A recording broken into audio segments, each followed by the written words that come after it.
What's happening, Hot Wheelers? Joe Motor here. Welcome back to the Motorhood. This afternoon I wanted to show you a few trucks here. A couple of M2s that I picked up, including the Chevrolet Apache Stepside, a new release of that, and then also the new model, the '69 Ford F250 truck.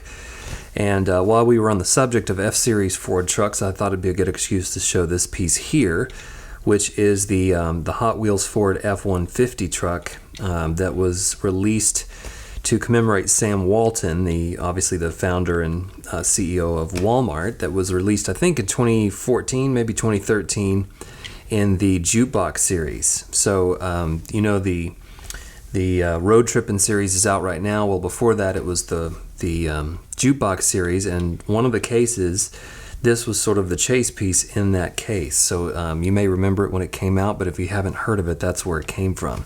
And so I got to give a big shout out to a fellow subscriber and YouTuber, Leroy Shock, who sent me a couple of these, one of them loose and one of them in the package. So if you haven't seen this one, this has been shown quite a bit around YouTube.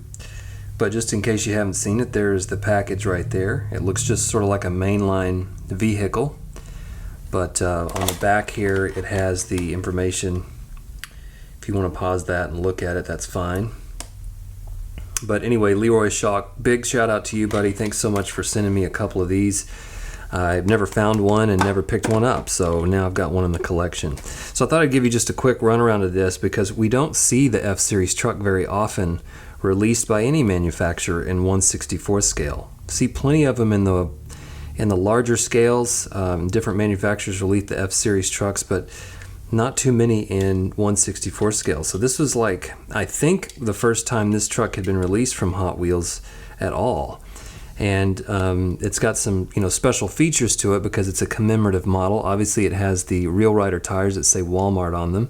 You can see the big fat meat treaded tires underneath. It's got a plastic base. It does have sort of the white panel on the side with the black and silver pinstripe. I believe there is a variation with more of a cream off-white colored paneling on the side. The little dots here on the bottom and also on the opposite side up here on the top were meant to actually reflect the wear and tear on Sam Walton's truck that I believe was evident of part of the paneling falling off his old truck. So they tried to be true to form on that one. And then in the bed here, you've got the tailgate down. You do have painted taillights, but the tailgate's down, and then you have his little dog kennels back here. There was a previous release of this model in a black box series. I'll try to show a picture of it.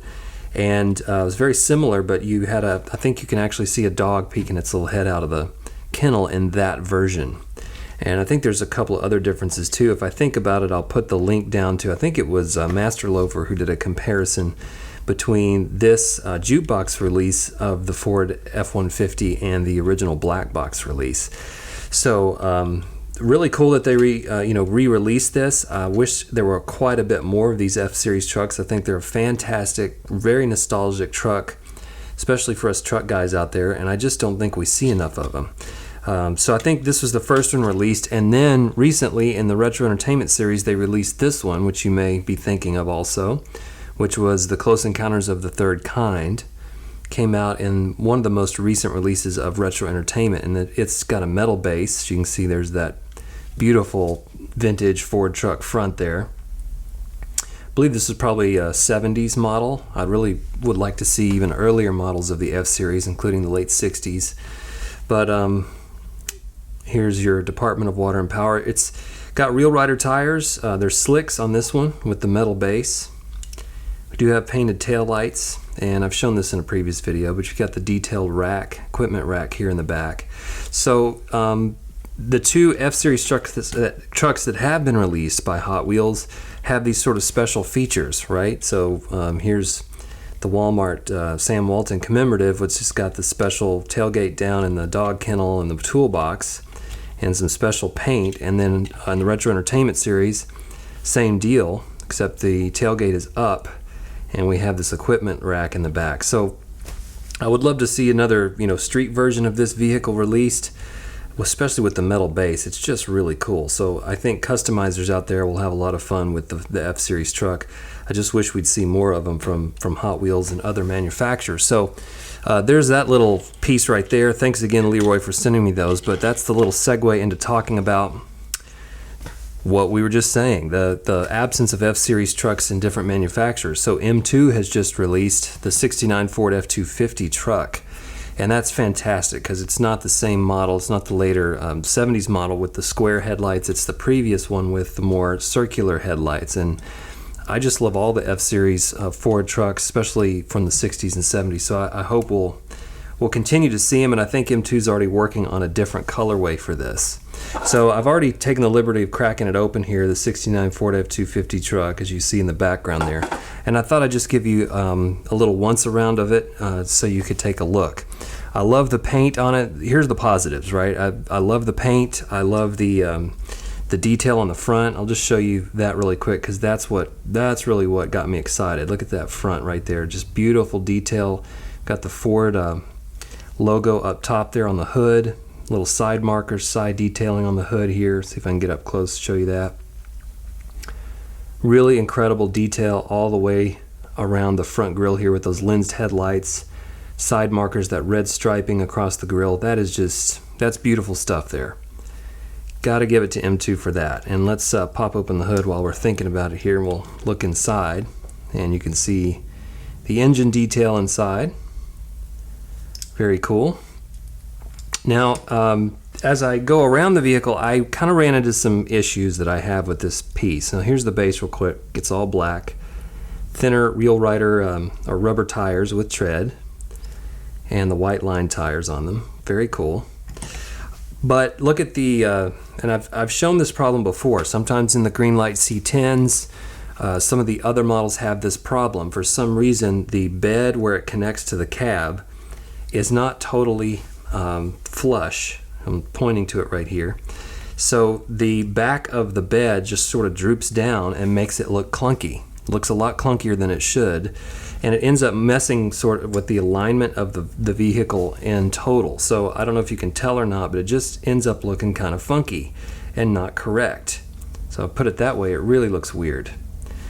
And I don't know if you can see that or not, but from my perspective it just looks a little off, and that space that's in between there, if I press down, you can sort of see it start to align a little bit, but not much.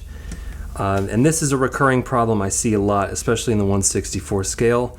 They've got to figure out a way to adhere the top of the bed to the cab back here so that it is straight.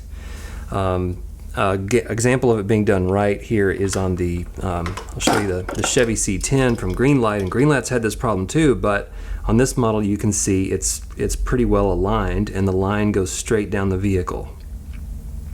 So, you know, it can be done correctly, but in this sense it is drooping down and makes it look a little clunkier than normal. My other problem is with the opening doors, and it just looks clunky here too. Another YouTuber by the name of Wheels and Things talks about how he does not like opening doors because they end up making it look bad in order to serve the function of the opening door. So the door does open, and that's cool because then you can kind of look inside and get some detail from the inside of the cab, and even the side of the door here. Hopefully I can show you some of the detail there, which is, you know, great stuff. It even has the little lensed window here on the door, but when you close it, it doesn't close all the way. There's space in between the cab and the door, and then this funky canopy here I think leaves much to be desired. So there's just a few items with this, a few things about this truck that don't quite do it for me, because I'm super excited that the F-Series truck got released. I'm just a little bit, I'm hoping that M2 will improve upon it as they go along. I know M2 is always going to have their opening doors, but for this particular model it just doesn't seem to fit perfectly well. Combined with that bed droopy feature and not connected to the cab, it ends up being kind of clunky, and it doesn't really display well up close. From a distance, not too bad at all.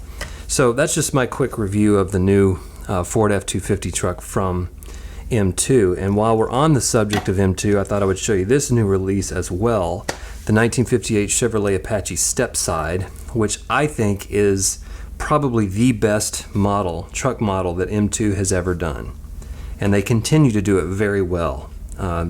Even the non-Stepside I'm not as big of a fan of, but the Apache Stepside, for me, M2 has their most successful truck.